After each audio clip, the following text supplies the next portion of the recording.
अस्सलाम वालेकुम नाज़रीन, हमारे YouTube चैनल को सब्सक्राइब करें और बेल आइकन को जरूर क्लिक करें ताकि आप तक बीमारियों के हिसाब से और ब्यूटी के लिहाज से हमारी रेसिपीज बर वक्त पहुंचती रहें। अस्सलाम वालेकुम नाज़रीन, बहुत सारे लोगों ने YouTube पे चैनल पे हमारे लिखा है जी डॉक्टर साहब यूरिक एसिड के लिए कुछ बनाएं। ये आजकल जितना मैं ये 5-6 सालों में देख रहा हूँ, बहुत ज़्यादा लोगों में ये प्रॉब्लम आ रही है यूरिक एसिड की, मेल में भी और फीमेल में भी बहुत ज़्यादा, और इससे तकलीफ़ होती है। थोड़ा सा इसको चीज़ों को समझना पड़ेगा, क्योंकि अमूमन लोगों को, ख़ास तौर में मैं कहूँगा जिनकी एज 30 है, अब होने को तो ये मैंने देखा है अब ज़रा 30 से कम उम्र में भी लोगों को हो रहा है, लेकिन स्पेशली जब आप 30 में आते हैं और टिल आप 60 के या 70 के हैं, एटलीस्ट ज़रूर कोशिश करें कि आप 3 महीने में या 6 महीने में चंद ऐसे टेस्ट हैं जो आपको यूरिक एसिड भी उसमें आता है। आपका HbA1c विद ESR होना चाहिए, वो भी टेस्ट आप करवा लिया करें।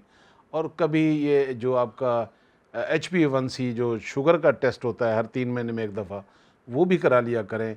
लिपिड प्रोफाइल भी करा लिया करें। अगर बहुत सारे टेस्ट नहीं कराने हैं तो एटलीस्ट 30 से लेकर 60 तक अगर आप सेहतमंद हैं तो ये 4 कम से कम टेस्ट कराएं। आप अपने घर के बजट में, जिस तरह के हमारे खाने पीने हैं, जिस तरह का हमारा लाइफ स्टाइल है, तो बेहतर ये 4 टेस्ट एटलीस्ट आप करा लिया करें, ताकि खुदा न खास्ता कोई चीज़ इंक्रीज़ हो रही हो। कम और ज़्यादती इंसान को परेशानी में डालती है। फिर जब आप इस तकलीफ़ को धक्के देके चल रहे होते हैं तो आप एक बड़ी प्रॉब्लम में फंस जाते हैं।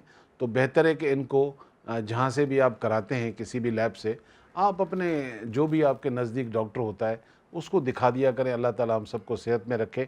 तो यूरिक एसिड में जो चीज़ें नहीं खाने की होती हैं वो एक लंबी लिस्ट है। मैं आपको लंबी लिस्ट में नहीं लेके जा रहा हूँ, लेकिन चंद ऐसी चीज़ें हैं कम से कम, उसको आप अपनी लाइफ से निकाल दें।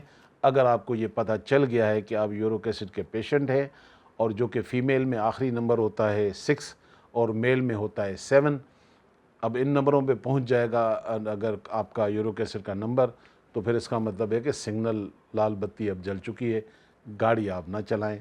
लेकिन अक्सर लोग बेचारे सिग्नल तोड़ने के आदी हैं, इस बीमारी में भी वो तकलीफ़ उठाते हैं। फिर ये प्रॉब्लम ये करता है कि आपकी सिर्फ अंगूठे नहीं, उंगलियां नहीं, फिर ये जब ऊपर चढ़ता है तो घुटने नहीं, इवन यहाँ तक कि आपके क्रेटिनाइन को बढ़ा देता है। तो अल्लाह ताला सेहत दे, तो ये भी चेक करा लें। अगर आप ऑलरेडी यूरिक एसिड के पेशेंट हैं और आप कोई मेडिसिन खा रहे हैं, और उसके साथ आपको जो मैं अब दवाई दे रहा हूँ, 3 से 4 महीने खाने के बाद यूरिक एसिड ख़त्म। अच्छा, जो परहेज़ है उसमें ख़ास तौर पर लाल गोश्त यानी कि बड़ा गोश्त स्पेशली छोड़ दें, दालें छोड़ दें, और ख़ास तौर पे दालों में मसूर की दाल, सब्ज़ियों में चुकंदर को ले लें, फ्रूट में टमाटर को ले लें। अक्सर लोग ये जानते नहीं हैं, वो टमाटर को भी सब्ज़ी समझते हैं, जबकि ये फ्रूट में आता है और दुनिया में इसका बड़ा मशहूर जूस लोग पीते हैं। तो टमाटर भी छोड़ दें। और वो टमाटर जो सालन में, हम जो एशियन लोग हैं ख़ास तौर पे पाकिस्तानी, जो सालन में टमाटर होता है वो तो हम वैसे ही जला देते हैं। वो हमारे वेजिटेबल में कोई विटामिन नहीं होती, जिस तरह हम उसको जलाते हैं। बहरहाल एक चलता हुआ आ रहा है ये सिलसिला। कोशिश करें कि वो हाफ़ डन हो सब्ज़ियाँ जो आप मिक्स करके घर में बनाते हैं, ताकि उस विटामिन का फ़ायदा आपके जिस्म को हो। तो इन चीज़ों को छोड़ दीजिए। दवाई कैसे बनानी है यूरिक एसिड के लिए, अब आप ये अपने पेपर पे लिखना शुरू कर दें। सबसे पहले मेरे हाथ में है जी सूरनजान शीरी, इसे कहते हैं सूरनजान शीरी। आपने ये लेनी है, मैं आपको ग्रामेज बाद में बताऊंगा। उसके बाद आपने लेना है इसगन नागोरी। 2 चीज़ें हो गई, सूरनजान शीरी हो गई, इसगन नागोरी हो गई, और आपके पास है जी कस्ते शीरी।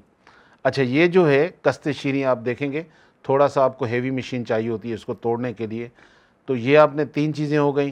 फिर आपके घर में पीली मेथी होती है, मेथी दाना जिसे कहते हैं, आपने ये भी लेना है, और साथ में आपने कलौंजी भी लेनी है। ये हो गई कलौंजी। तो ये 5 चीज़ें आपने लेनी हम वज़न। ये पाँचों चीज़ों को आपने हम वज़न लेना है। अगर ये 20 ग्राम है, इसे भी 20 ग्राम होना चाहिए, इसे भी 20 ग्राम होना चाहिए, मेथी को भी और कलौंजी को भी 20-20 ग्राम होना चाहिए। इसको आप पाउडर बनाएंगे, और पाउडर बनाने के लिए आपको कोशिश करें कि अगर आपके घर में हमाम दस्ता है تو اسپیشلی یہ شروع والی 3 چیزیں جو ہوتی ہیں اس کو ذرا اچھی طرح پہلے کوٹ لیں تاکہ جب مشین میں ڈالیں تو مشین گھر کے اسپیشلی جو ہیوی مشینز ہوتی ہیں اس میں تو ایزیلی ہو جاتی ہیں، تو پہلے اس کو حمام دستے میں کوٹ کر آرام سے پھر مشین میں آپ ڈال دیجئے اور اس کو مزید بنائیے پاؤڈر۔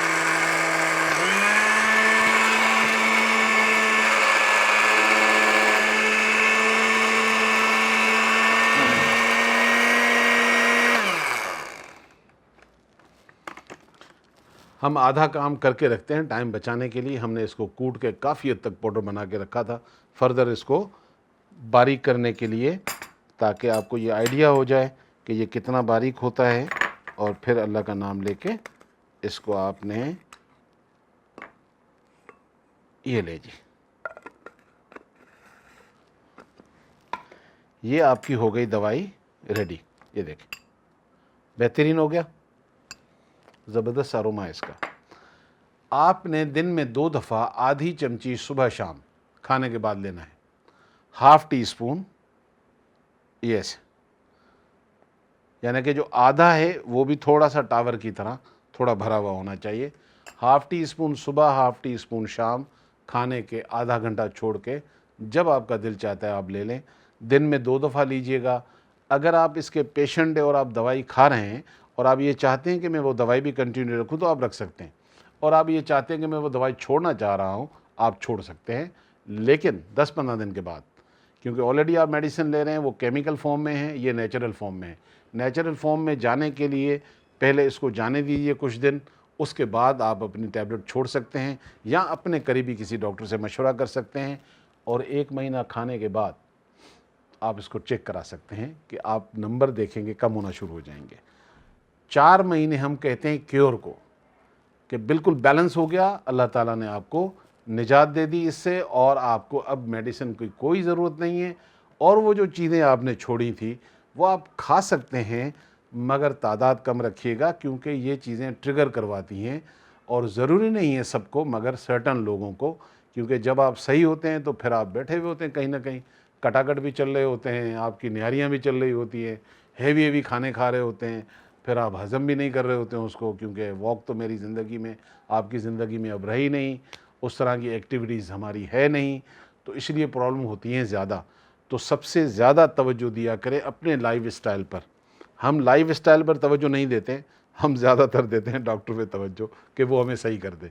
تو ہوتا کیا ہے کہ جب ایک جگہ صحیح نہیں ہوتے تو آپ کیا کر رہے ہوتے ہیں؟ آپ ڈاکٹر بدل رہے ہوتے ہیں۔ ڈاکٹر کیا کر رہا ہوتا ہے؟ آپ کی دوائی بدل رہا ہوتا ہے۔ تو یہ کھیل چل رہا ہے، اس میں زیادہ قصور کس کا؟ ہمارا، کیونکہ میری صحت اللہ تعالیٰ کی جو نعمت ہے میں نے اس کو کبھی سمجھا ہی نہیں۔ تو اللہ تعالیٰ کی دی ہوئی اگر یہ نعمت ہے تو اس کے لیے پھر بائیلوز بھی تو ضروری ہے۔ دیکھیں ایک چیز آخر میں بتا دیتا ہوں، اس زمین پر کوئی انسان اپنی مرضی سے آیا نہیں، اس زمین سے انسان اپنی مرضی سے جانے کے لیے تیار نہیں۔ تو آپ تھوڑی دیر سوچیں، آپ اپنی مرضی سے نہیں رہے، جا آپ اپنی مرضی سے نہیں رہے، آنے پہ آپ کا اختیار نہیں، جانے پہ آپ کا اختیار نہیں، تو یہ بیچ والا حصہ آپ کی مرضی کا کیسے ہو سکتا ہے؟ اس بیچ والے کے لیے بھی تو بائیلوز بنے ہوئے۔ وہ بائیلوز کہاں ہیں؟ ہمارا مینول بک جسے ہم قرآن کہتے ہیں۔ ہم کیونکہ پڑھتے نہیں ہیں۔ اب تو جس دور میں رہ رہا ہوں مجھے لگ رہا ہوگا، اللہ مجھے معاف کرے، کہ شاید مہینوں کے بعد بھی نمبر نہیں آتا ہوگا اس کتاب کو کھولنے کا، جتنے دن میں ہم اپنے واٹس ایپ کھول لیتے ہیں، جتنے دن میں ہم انسٹاگرام کھول لیتے ہیں۔ تو پرابلم تو ہے، جس نے مجھے بنایا تھا میں اس کے ساتھ رابطے میں نہیں ہوں۔ ادروائز اگر بندہ اس کو پڑھنا اور سمجھنا شروع کرے، میں نہیں سمجھتا ہوں آپ کو ڈاکٹر کی ضرورت ہے۔ وہ بہت بڑا ڈاکٹر ہے، ڈاکٹروں کا ڈاکٹر ہے، اس نے آپ اور میرے بارے میں سب کچھ لکھ دیا ہے، لیکن ہم نادان ہیں، اس سے کنیکشن نہیں ہے، کنیکٹڈ نہیں ہے، تو پرابلم میں ہے۔ تو اللہ تعالیٰ آسانی کرے ہم سب کے لیے۔ تو یورک ایسڈ کی بہترین دوائی، اور اس کے بعد اور بہترین کچھ فرمائش آپ کی تھی، بنائیں گے ہم، دعا میں یاد رکھیے گا۔ السلام علیکم۔